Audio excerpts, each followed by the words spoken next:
Pessoal, por que dar um rótulo de dinizismo, de algo novo, revolucionário, para um treinador que até agora, dentro de campo, não mostrou nenhum resultado expressivo e muito menos algo que já não se tenha feito no futebol, hein? Vem comigo!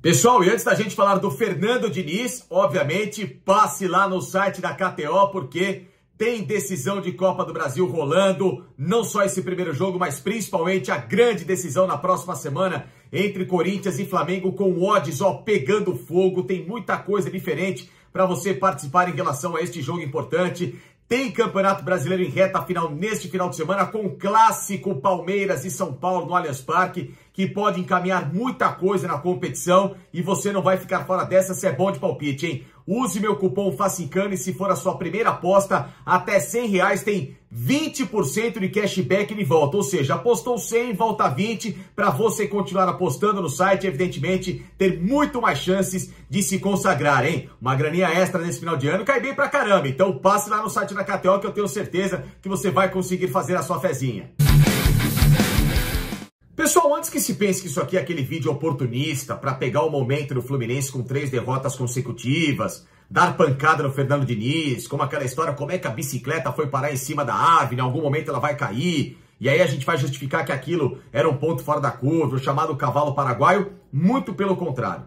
Eu acho o Fernando um bom treinador, o Fernando é um cara estudado, um cara de boa base familiar, inclusive conheço a família do Fernando, conheço até uma das irmãs do Fernando com quem eu trabalhei lá no começo da minha carreira na Jovem Pan em 2002 e, portanto, sei da índole dele e do quão trabalhador esse cara é. Só que o que mais me chama a atenção e que me irrita no futebol brasileiro são rótulos desnecessários e que justamente fazem técnicos ou jogadores promissores se tornarem personagens que nem preparados para ser eles são, como o caso do Fernando Diniz, com essa história do insuportável dinizismo. E ele próprio abraçou essa causa para dizer que é um estilo diferente, que é um estilo revolucionário, coisa que não é, Fernando. Com todo respeito. O que você pratica de futebol aqui no Brasil, muitos técnicos, não só lá fora, mas em especial aqui no Brasil, já fizeram. E diferente de você, venceram dentro de campo.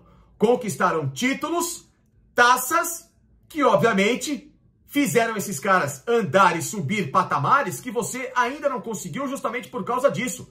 Os seus trabalhos não performam vitórias, eles performam momentos. E para você se tornar um técnico revolucionário, diferente, você precisa ser campeão também, Fernando. Então por isso que essa história toda, essa universidade que existe no futebol aqui, de imprensa, de comentaristas, de que fica toda essa coisa, etc e tal, é uma balela gigantesca que só atrapalha o andamento da vida desse cara. Porque quanto mais pressão, quanto mais rótulo, quanto mais comparação de guardiolismo com o Fernando Diniz, de que ele é o único representante dessa escola de futebol bonito aqui na América do Sul, menos esse cara vai ter credibilidade para trabalhar e se tornar um técnico, às vezes, até mais simples, para implementar uma prática de futebol mais segura, para que dentro de campo ele jogue um futebol vistoso, mas ao mesmo tempo um futebol competitivo. Porque vocês só aplaudem aquela história de que, nossa, que lindo, que espetáculo, que teatro, quando no futebol o resultado faz diferença, ele é o fundamental. Senão o futebol seria um jogo de empate, né? Ele permite o empate, mas no fim das contas ele dividiria títulos em qualquer competição, teríamos 45 campeões ao mesmo tempo.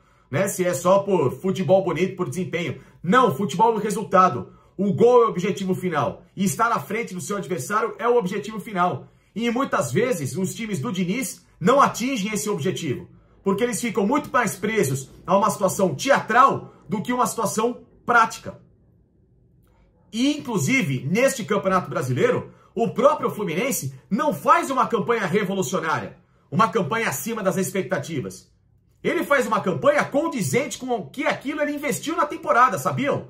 O Fluminense não contratou mal os jogadores dessa temporada, né? E dá para se puxar aqui na lista de transferências. Cris Silva, Caio Paulista, John Arias, Natan, Cano, William, Bigode, o Alan Volante, Felipe Melo, Fábio, Nonato, Pineda, subiu o Matheus Martins. Espera um pouquinho.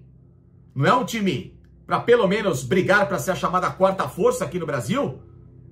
Contra Flamengo, Palmeiras e Atlético Mineiro? Claro que é.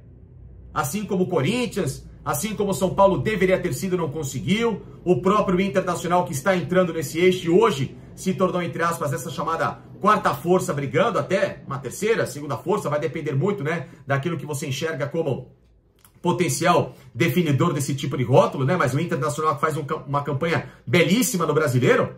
Então dizer que o Fluminense, nossa, tá acima das expectativas, calma. O Fluminense investiu para, por exemplo, fazer uma campanha muito mais sólida na Libertadores, só que com o técnico errado que estava, que era o Abel Braga, que não tinha preparo naquele momento mais psicológico para trabalhar como um técnico profissional à beira do campo, o Fluminense sucumbiu, né? E ainda assim ganhou o Campeonato Carioca, vejam só, né? Então o time não é tão ruim assim, ao ponto de, nossa, faz uma campanha fora da casinha no campeonato. Pelo contrário. Aliás, o Fluminense hoje está indo para a Libertadores de forma direta por causa da tabela do Brasileirão que está favorecendo o Fluminense devido aos times que estão ou encaixotando estarem envolvidos em decisões importantes que dão vagas diretas para a Libertadores. Flamengo e Corinthians à frente do Fluminense na final da Copa do Brasil e o Atlético Paranaense abaixo do Fluminense junto com o Flamengo acima do Fluminense na final da Libertadores. Então um vai representar a Conmebol com o título da Libertadores na vaga da competição direta, outro vai representar a CBF pela vaga da Copa do Brasil e vão abrir as vagas dentro desse chamado G6, pode virar um G7 de campeonato. E aí por isso que o Fluminense hoje na quinta posição está diretamente indo para a Libertadores. Porque como o Flamengo está à frente e o Corinthians está à frente, um dos dois obviamente vai ganhar a Copa do Brasil, o Fluminense herda uma dessas vagas que estaria no chamado G4 do Campeonato Brasileiro. Né? Só que se fosse o panorama oficial, o Fluminense seria o quinto colocado. E estaria indo de novo para a chamada fase preliminar da Libertadores, de onde foi eliminado nesta temporada nos pênaltis para o Olímpia. Um Fluminense que, repito, foi montado para passar dessa fase e pelo menos ir ao mata-mata decisivo da Libertadores. E eu tive essa convicção. Tanto é que lá no começo do ano, ainda quando eu trabalhava na ESPN no programa F90, eu falei, para mim o Fluminense pelo menos chega às oitavas de final da competição. E caiu antes. Então, colocar isso na conta do Fernando Diniz, para mim, grande exagero. E aí, se a gente for tratar mais em relação ao que é a carreira do Fernando Diniz, é uma carreira de muito mais baixos do que altos. Ou não, né? Um Fernando que começa lá no Atlético Paranaense, 21 jogos, 5 vitórias, 7 empates e 9 derrotas. Num ano em que o Atlético Paranaense ficou na 19ª colocação quando ele saiu do Atlético Paranaense no Campeonato Brasileiro, depois foi recuperado, eliminado nas oitavas da Copa do Brasil e foi campeão da Copa Sul-Americana com o Thiago Nunes, com o mesmo elenco que o Fernando queria, de tic-tac, de toquinho, de coisinha bonita, etc e tal, mas que não performava, não competia. Depois foi para o Fluminense, né? 61% de posse de bola, marcou 71 gols, sofreu 45, é muita coisa, né? Venceu 18, empatou 11 e perdeu 14. Números irregulares, né? Eliminado pelo Flamengo na semi do Campeonato Carioca, comandou o time até as oitavas da Copa Sul-Americana, eliminado nas oitavas da Copa do Brasil e saiu do Fluminense em 18º no Campeonato Brasileiro. Ou seja, campanha muito ruim, irregular. Depois foi ao São Paulo, chegou até liderar. Aí o primeiro bom momento do Fernando, o campeonato por 7 pontos de vantagem em relação ao segundo colocado. Na reta final, tudo conspirando para o título do São Paulo. O que acontece? Briga com o Tietê, situação interna com alguns jogadores que, né, tinham 2 pesos, 2 medidas. Aí ele culpou a troca da diretoria do São Paulo, a saída do Alexandre Passa, do diretor, a troca de presidente. Espera um pouquinho. Isso aí não interfere dentro de campo numa reta final assim. Cadê o técnico para blindar?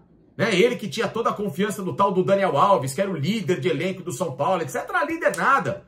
Né? Jogaram tudo às traças. Um falava A, outro falava B, aí para outro jogador era C, uma situação complicadíssima e caiu do São Paulo. Eliminado em Campeonato Paulista para o Mirassol, vejam bem. São Paulo favorito, né? 58% de aproveitamento. Ok, mas nada demais, não é nenhum aproveitamento que fizesse o São Paulo mudar o dólar da situação. Né? Um São Paulo de 75 jogos, 34 vitórias, 20 empates, 20 derrotas. É muita coisa, 20 derrotas para um período desse, para uma temporada. Né?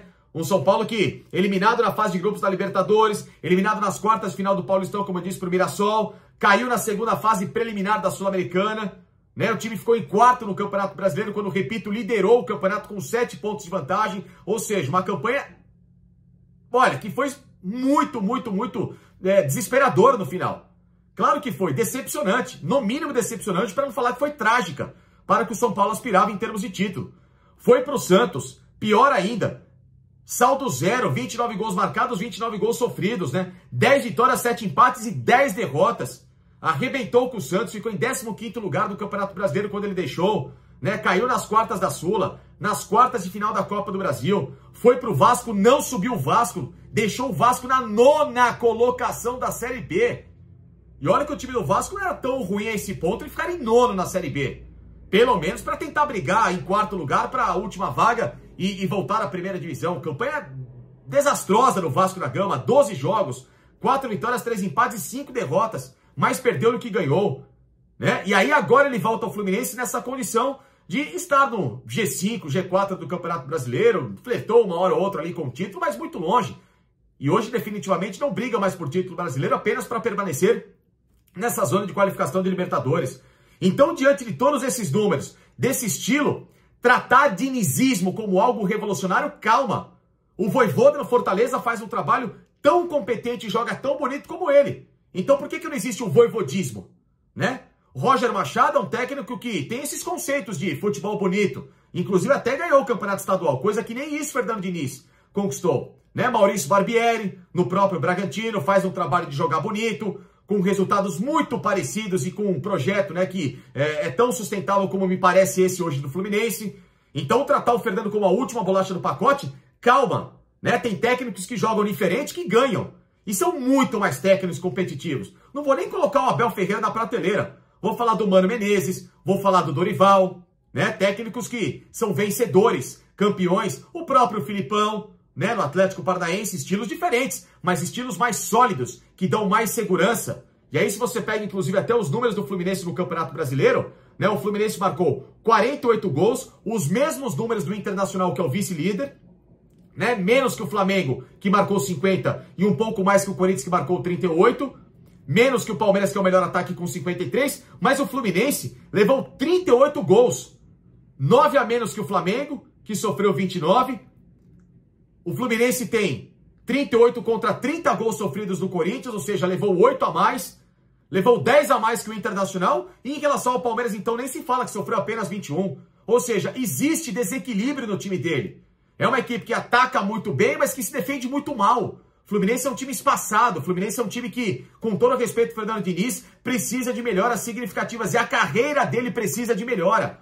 Parar de ser a teoria ofensiva e se tornar a teoria do equilíbrio. Jogar feio quando precisa, jogar bonito quando precisa, mas competir para ganhar. Parar de querer agradar professorais da bola que existem por aí, que só atrapalham e atrasam o futebol brasileiro com discursos de balela e pouca prática, né? Então é isso que acontece com a carreira do Fernando. Mais vitórias, mais conquistas, mais resultados e menos rótulos, que tem atrasado e dificultado a evolução de, repito, um bom profissional, e que daqui para frente precisa ser tratado com mais pés no chão e menos empolgação desnecessária.